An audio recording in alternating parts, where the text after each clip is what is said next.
তিনি নানা ভূমিকায় দীর্ঘদিনের কাউন্সিলর, কলকাতা পুরসভার ডেপুটি মেয়র, 2021-এ প্রথমবার বিধানসভায় যাওয়া।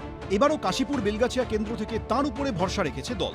প্রথমে চিত্তেশ্বরী মন্দির, তারপর সর্বমঙ্গলা মন্দির, এখানে পুজো দিয়ে প্রচার শুরু করলেন অতীন ঘোষ। মহামাটি মানুষের সরকার নানা রকম প্রতিকূলতা, কেন্দ্রীয় অসহযোগিতা সত্ত্বেও সারা বাংলার যে সামগ্রিক উন্নয়নে কাজ করেছে সেই বিষয়গুলো তুলে ধরব।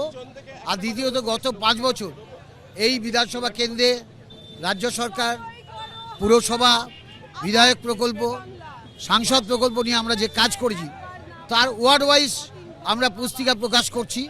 প্রত্যেকটি ওয়ার্ড ওয়াইজ চিত্র তুলে ধরব এবং আগামী 5 বছর কি কাজ করব সেটাও আমরা মানুষের কাছে তুলে ধরব।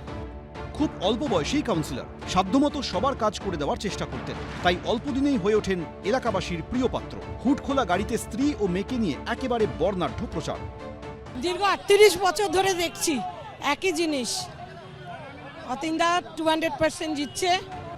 শ্যামবাজার হাই স্কুলের প্রাক্তনী, 1992 সালে প্রদেশ কংগ্রেস সভাপতি নির্বাচন নিয়ে বিরোধের জেরে একদা রাজনৈতিক গুরু অজিত পাঁজাকে ছেড়ে মমতা বন্দ্যোপাধ্যায়ের পাশে। তারপর থেকেই দলনেত্রীর আস্থাভাজন।